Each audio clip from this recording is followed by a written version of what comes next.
नमस्कार, मी प्राची साळुंखे. न्यूज 18 लोकमत विशेषमध्ये आपलं स्वागत. अवघ्या जगाला कोरोनानं विळखा घातला असतानाच चीनकडून मात्र वेगळंच षडयंत्र आखलं जात आहे. गलवान खोऱ्यातील हिंसक संघर्षानंतर चीननं पँगॉंग परिसरातून आपलं सैन्य माघारी घेतलं होतं, पण अवघ्या 3 महिन्यात चीननं पुन्हा एकदा एलएसीवर सैनिकांची जमवाजमव करायला सुरुवात केली आहे.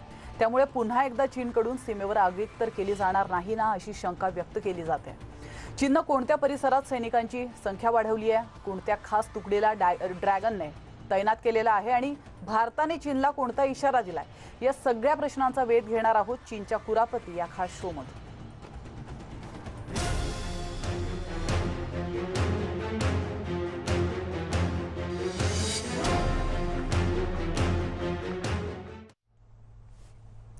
कोरोनाचं संकट कायम असतानाच चीनकडून पुन्हा एकदा भारताला डिवचण्याचा प्रयत्न केला जातोय. 3 महिन्यांपूर्वी चीनने लडाखमधील काही ठिकाणांहून आपलं सैन्य माघारी घेतलं होतं, पण आता पुन्हा एकदा पूर्व लडाखमध्ये चीनी सैनिकांचा वावर वाढल्याचं पाहायला मिळत आहे.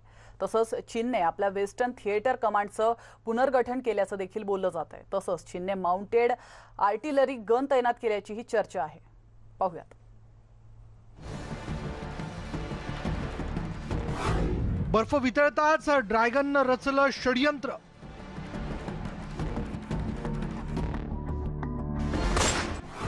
पुन्हा एकदा वादाला तोंड फुटणार. चाइना अपने यहाँ आकर के अपने इंफ्रास्ट्रक्चर को स्ट्रेंथन करने की कोशिश कर रहे हैं.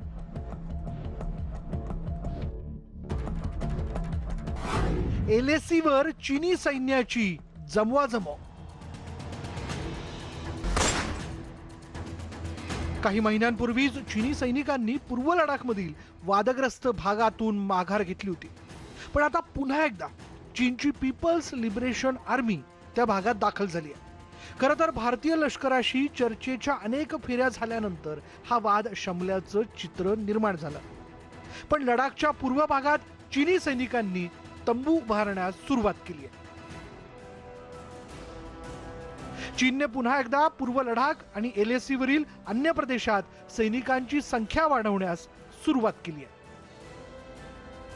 पिछले साल सर्दियों की शुरुआत में दोनों देशों के कोर कमांडरों के बीच बनी सहमति के बाद भारत और चीन ने अपनी अपनी सेना को पैंगोंग के दोनों छोर से पीछे हटा लिया था. भारत को तो पैंगोंग के दक्षिणी छोर पर महत्वपूर्ण रणनीतिक बढ़त हासिल थी. भारत को उम्मीद थी कि चीन पैंगोंग के बाद देपसांग, घोटस्प्रिंग, गोगरा और डोकलाम से भी अपनी सैनिकों को पीछे करेगा, लेकिन ऐसा नहीं हुआ और अब एलएसी पर लगातार चीन की बढ़ती गतिविधियां ने भारत की चिंता को बढ़ा दिया है. जून 2020 मध्ये गलवान खोऱ्यात भारत आणि चीन सैनिकांदरम्यान हिंसक संघर्ष झाला होता. त्यानंतर दोन्ही सैन्य अधिकाऱ्यांमध्ये झालेल्या चर्चेनंतर एलएसीवर शांतता प्रस्थापित झाली. पण असं असलं तरी चीनची खोड काही केल्या जात नाही. चीनी ड्रॅगनकडून पुन्हा एकदा षडयंत्र रचलं जात आहे. भारत चीन सीमेवर अनेक ठिकाणं अशी आहेत जिथं भारत आणि चीनचं सैन्य आमने सामने आहे. पण पूर्व लडाखमध्ये बर्फ वितळण्यास सुरुवात झाल्यामुळं चीन पीपल्स लिबरेशन आर्मीच्या हालचाली वाढल्याचं चित्र आहे. भारताला कोरोनाच्या दुसऱ्या लाटेचा जबर तडाखा बसला असून त्याचाच गैरफायदा घेण्याचा प्रयत्न चीनकडून केला जातोय. सूत्रांनी दिलेल्या माहितीनुसार चीनच्या पीपल्स लिबरेशन आर्मीच्या वेस्टर्न थिएटर कमांडची पुन्हा जमवाजमव करण्यात आली आहे. तसंच चीनने सीमेवर तैनात असलेल्या शिनजियांग मिलिटरी डिस्ट्रिक्टला लढाऊ विमान, तोफा, रणगाडे, रॉकेट लॉन्चरचं पाठबळ उपलब्ध करून दिलंय. गलवान खोऱ्यात झालेल्या हिंसक संघर्षानंतर चीननं आपल्या सैन्याचं वेगानं आधुनिकीकरण केलंय. तसंच चीननं या भागातील आपला कमांडरही बदललाय. टायगर इन द माउंटन नावाने ओळखली जाणारी तुकडी चीननं या भागात तैनात केली आहे. डोंगराळ प्रदेशातील युद्धात हे सैन्य तरबेज असल्याचं मानलं जात आहे. त्यामुळेच चीनकडून पुन्हा एकदा एलएसीवर षडयंत्र आखण्याचा प्रयत्न तर केला जात नाहीये ना, अशी शंका व्यक्त केली जाते. शिनजियांग मिलिट्री डिस्ट्रिक्ट को इस समय आधुनिक हथियारों से लैस करने का मतलब है कि वो कहीं ना कहीं हिंदुस्तान के ऊपर एक दबाव बनाना चाहता है. लाइन ऑफ एक्चुअल कंट्रोल के परे उसकी सेनाओं का अभी भी बहुत बड़ा जमावड़ा है और अभी भी युद्धाभ्यास कर रहा है आधुनिक हथियारों के साथ. वो शो ऑफ फोर्स कर रहा है। बेसिकली इंडिया को प्रेशराइज करना चाहता है। जो अभी फ्रिक्शन पॉइंट बचे हैं उसमें जो नेगोशिएशन होंगे उसमें अपना अपर हैंड रखने के लिए, अपना हाथ ऊपर रखने के लिए ये कवायद है। सीमेवर चीनी सैनिकांचा वावर वाढल्याचं आता लपून राहिलं नाहीये। चीनकडून आपल्या हद्दीत मोठ्या प्रमाणात इन्फ्रास्ट्रक्चर निर्मितीवर भर दिला जात असल्याचं वक्तव्य हिमाचल प्रदेशचे मुख्यमंत्री जयराम ठाकूर यांनी नुकतंच केलं। सीमावर्ती भागात चीनकडून रस्त्यांची निर्मिती केली जात असल्याचं ठाकूर यांनी सांगितलंय। भारतीय सैन्य ज्या उंचीवर तैनात आहे ती उंची गाठण्याचा प्रयत्न चीनी सैन्याकडून केला जातोय। चाइना अपने यहाँ आकर के अपने इंफ्रास्ट्रक्चर को स्ट्रेंथन करने की कोशिश कर रहे हैं। ये एक बात सच है और जिस बात को लेकर के हम केंद्र में जानकारी देंगे, निश्चित रूप से जानकारी देंगे। और कुछ रोड की एक्टिविटीज़ उनकी चली है, वो सर्विलांस के लिए वो अपने लिए सुविधाजनक स्थान कहीं तलाश रहे हैं। तो उसमें हमने देखा कि एक्टिविटी रोड की चली है जिस पे वो जिस हाइट पर हम हैं उस हाइट से ऊपर जाने की कोशिश कर रहे हैं। भारतीय सैन्याला चीनच्या चलाखीचा पूर्वीपासून अंदाज होता। त्यामुळेच भारतीय सैन्यानं या परिसरात माउंटेड आर्टिलरी गन तैनात केली आहे। ही आर्टिलरी गन रणगाड्यासारखी भासते, पण ती वजनानं अत्यंत हलकी आहे। ही तयारी करण्यात आली आहे। डोंगराळ प्रदेश तसंच जंगलात युद्धासाठी ही गन अत्यंत उपयुक्त मानली जाते। भारताने दक्षिण कोरियाच्या तंत्रज्ञानावर आधारित K9 वज्र ही गन लडाखमध्ये तैनात केली आहे। ही एक सेल्फ प्रोपेल्ड होवित्झर गन म्हणून ओळखली जाते। तिचा फोटोही सध्या चांगलाच व्हायरल झाला। K9 वज्र ही भारतीय सैन्यात सहभागी करण्यात आलेली पहिली सेल्फ प्रोपेल्ड गन आहे। ही गन एका ठिकाणाहून दुसऱ्या ठिकाणी घेऊन जाण्यासाठी वाहनाची गरज भासत नाही। तसंच भुसभुशीत जमिनीवरही ती मजबूतीने उभी राहते। रणगाड्यासोबत ती एका ठिकाणाहून दुसऱ्या ठिकाणी हलवता येते। 155 mm आणि 52 कॅलिबरची ही आर्टिलरी गन असून 30 सेकंदात 3 गोळे डागण्याची क्षमता आहे। जवळपास 38 किलोमीटर पर्यंत मारा करण्यास ती सक्षम आहे। चीन की साजिशें कोई नई नहीं है और हिंदुस्तान को ये साजिशों के बारे में पहले से आशंका थी। जब हम लोगों ने चुशूल के इलाके में अपने आप को डीएस्केलेट करा, दोनों तरफ से सेनाएं पीछे हटी, तभी हमने अपने बहुत स्ट्रॉन्ग मिलिट्री रिजर्व्स ले के रीजन में रखे हैं। तब से आज तक और अभी भी उनकी संख्या जो है बढ़ती जा रही है। तो हमारी तरफ से तैयारी पूरी तरह है। डोंगराळ भागात युद्ध लढणं काही सोपं काम नाही याची चीनला जाणीव आहे। लडाख सारख्या डोंगराळ प्रदेशात भारतीय सैन्य युद्धकलेत माहिर आहे। त्यामुळेच आता चीनी सैन्यही या भागात शस्त्रास्त्रांची जुळवाजुळव करत असल्याचं बोललं जात आहे। चीनी प्रसार माध्यमांनी दिलेल्या वृत्तानुसार चीननं या भागात PCL 181 ही आर्टिलरी गन तैनात केली आहे। भारतासारखी शस्त्र तैनाती चीनकडून केली जाते। भारताने पिनाका रॉकेट लॉन्चर तैनात केलंय तर चीनने PHL-03 रॉकेट लॉन्चर तैनात केलंय। भारताने चिनूक तैनात केल्यामुळे चीनने Z-20 ट्रान्सपोर्ट हेलिकॉप्टर आणले। भारताने अपाचे हेलिकॉप्टर तैनात केल्यामुळे चीनने लडाखमध्ये Z-10A अटॅक हेलिकॉप्टर तैनात केलंय। लडाखच्या LAC चीनच्या वाढत्या सैन्य हालचालींच्या पार्श्वभूमीवर भारताचे लष्कर प्रमुख मनोज मुकुंद नरवणे यांनी चीनला सज्जड दम दिला। जर चीनी सैनिकांनी LACवर आगळीक करण्याचा प्रयत्न केला तर भारताकडून त्याला जोरदार प्रत्युत्तर दिलं जाईल असा इशारा नरवणे यांनी दिला। चीनकडून ज्या गतीने LACवर इन्फ्रास्ट्रक्चर निर्मिती केली जाते त्या तुलनेत भारताकडून अधिक वेगाने तयारी केली जात असल्याचं नरवणे यांनी स्पष्ट केलं। Infrastructure development is a continuous process. After all, when you are deployed, you don't want to be deployed in harsh conditions or with substandard facilities for months to come. So obviously he is also improving his facilities and his infrastructure, his storage, and so are we. But we are monitoring each of these developments, and let me assure you that we are in no way lacking or no way behind in our infrastructure development. लडाखच्या LACवर पुन्हा एकदा चीन वाद उकरून काढण्याच्या तयारीत आहे। त्यामुळेच चीननं LACवर सैनिकांची जमवाजमव करण्यास सुरुवात केली आहे। पण चीनी सैनिकांच्या या सगळ्या हालचालींवर भारतीय सैनिकांची बारीक नजर आहे। जर चीनी सैनिकांनी आगळीक करण्याचा प्रयत्न केला तर त्याची जबर किंमत त्यांना मोजावी लागणार आहे। Bureau report, news 18 Lokmat. February महिन्यात चीनने पूर्व लडाखमधून आपलं सैन्य माघारी घेण्यास सुरुवात केली होती. खरं तर भारताच्या दबावामुळेच चीनी सैन्याला उपरती झाली होती. पँगॉंग सरोवर परिसरातून चीनी सैनिकांनी आपला सगळा लवाजमा परत बोलावला होता. त्याचप्रमाणे चीनने रणगाड्यांचा ताफाही माघारी घेतला होता. चहू बाजूंनी कोंडी झाल्यामुळे चीनने माघार घेतली होती. पाहूया 3 महिन्यांपूर्वी नेमकं काय घडलं होतं. चीनी सैनिकांची पुन्हा एकदा लडाखमध्ये वर्दळ वाढली आहे. फेब्रुवारी महिन्यात भारत आणि चीनी लष्करी अधिकाऱ्यांमध्ये झालेल्या बैठकीत सैन्य माघारीचा निर्णय घेण्यात आला होता.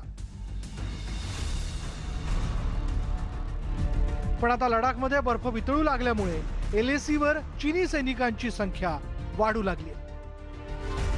तसंच चीनी सैन्याच्या हालचालींनाही वेग आलाय. ही सगळी परिस्थिती पाहता चीनकडून पुन्हा भारताची कुरापत काढण्याची शक्यता वर्तवली जाते. खरं तर आजवर चीननं सतत भारताच्या कुरापती काढण्याचा प्रयत्न केला. चीनच्या विस्तारवादी भूमिकेमुळे चीनी सैनिकांनी आडमुठी भूमिका घेतल्याचं आजवर बघायला मिळालं. कधी डोकलाम, तर कधी गलवान, तर कधी पूर्व लडाख, तर कधी पँगॉंग, तर कधी नकुला अशा विविध ठिकाणी LAC वर चीनी सैनिकांनी आपली ताकद आजमावण्याचा प्रयत्न केला.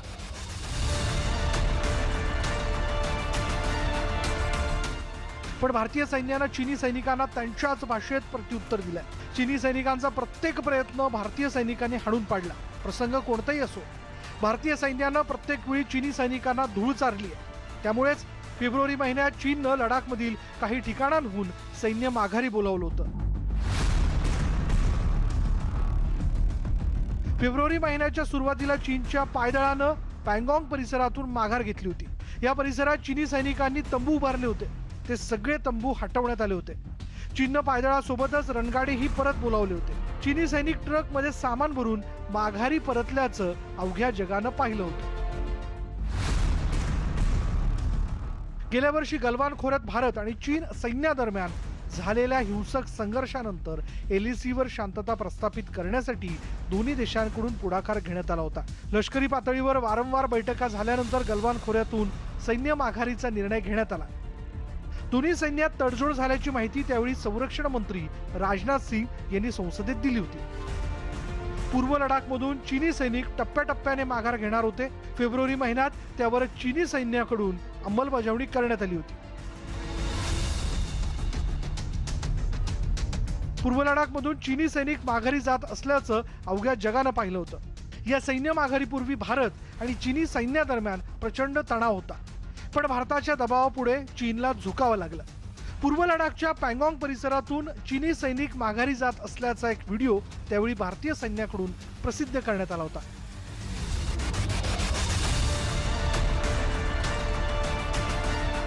चीनी सैनिकांनी LAC वर मोठ्या प्रमाणात स्ट्रक्चर उभारले होते. पण माघारीच्या निर्णयानंतर ते स्ट्रक्चर पाडण्यात आले. तसंच चीनी सैनिकांनी जमिनीचं सपाटीकरणही केलं होतं. साधारणतः 3 महिन्यांपूर्वी पँगॉंग परिसरातून चीनी सैनिकांनी माघार घेतली होती. गेल्या वर्षी चीनने लडाखमध्ये मोठ्या प्रमाणात सैनिकांची जमवाजमव केली होती. मोठ्या प्रमाणात शस्त्रास्त्रही तैनात करण्यात आली. रणगाड्यांचा फौजफाटा जमा करण्यात आला होता आणि त्यामुळे LAC वरील तणाव वाढला. लष्कर पातळीवर झालेल्या चर्चेनंतर तडजोड करण्यात आली. तसंच चीनच्या माघारीमुळे वातावरण निवळण्यास मदत झाली होती. पण आता पुन्हा एकदा चीनी सैन्यानं LAC वर जमवाजमव केल्यामुळे तणाव निर्माण होण्याची शक्यता नाकारता येत नाही. Bureau report, news 18 Lokmat. इथे येतो एक छोटासा ब्रेक, लगेचच परत येतो. तुम्ही पाहत राहा न्यूज 18 लोकमत.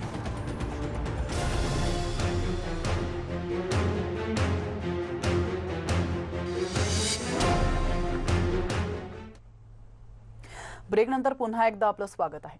दगाबाजी ही जणू चीनच्या रक्तात भिनली आहे. आजवर अनेक वेळा भारताला त्याचा प्रत्यय आलेला आहे. गलवान खोऱ्यात झालेला हिंसाचार हे त्याचंच एक उदाहरण आहे. पण प्रत्येक वेळी भारताने चीनी सैन्याला धोबी पछाड दिली आहे. प्रसंग कोणताही असो, भारतीय सैन्याने प्रत्येक वेळी चीनला आपली जागा दाखवली आहे. आणि आता पुन्हा एकदा चीनने पूर्व लडाखमध्ये जमवाजमव करायला सुरुवात केली असली तरी भारतीय सैन्यासमोर त्यांचा टिकाव लागणार नाही, हेच खरं.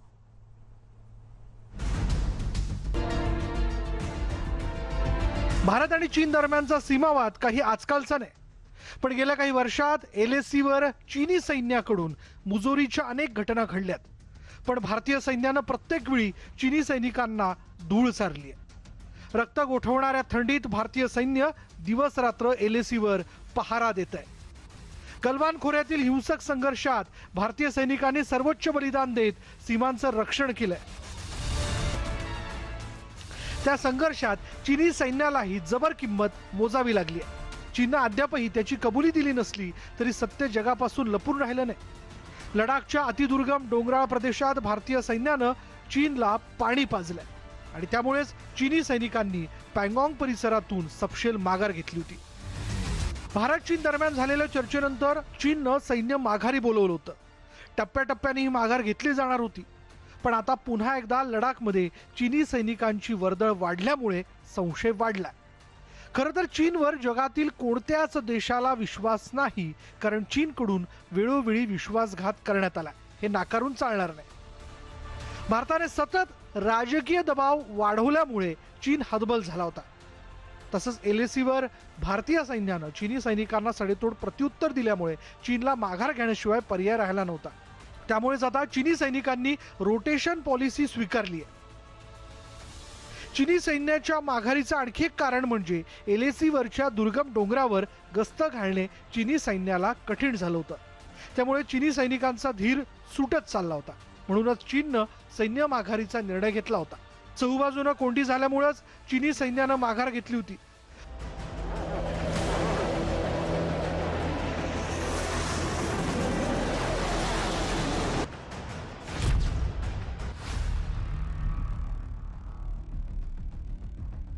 भारतासोबत झालेल्या तडजोडीनुसार चीनी सैन्य पँगॉंग सरोवराच्या फिंगर 8 परिसरात आपल्या तळावर परतलं होतं. तर भारताचं सैन्य फिंगर 3 लगत असलेल्या धनसिंग पोस्टवर माघारी आलं होतं. पुढच्या काळात गोग्रा, हॉट स्प्रिंग, गलवान, देपसांग या परिसरातून चीनी सैनिकांनी माघार घ्यावी अशी अपेक्षा होती. पण नेहमीप्रमाणे चीननं दिलेला शब्द मोडला. चीनचा विश्वासघातकी स्वभाव लक्षात घेता भारतीय सैन्यानं खबरदारीच्या सर्व उपाययोजना केल्या होत्या. तसंच LACवर भारतीय जवान चीनी सैन्याच्या हालचालीवर करडी नजर ठेवून होतं. चीनी सैन्याच्या माघारीचं वृत्त त्यावेळी चीन सरकारच्या मुखपत्र असलेल्या ग्लोबल टाइम्समध्ये प्रसिद्ध करण्यात आलं होतं.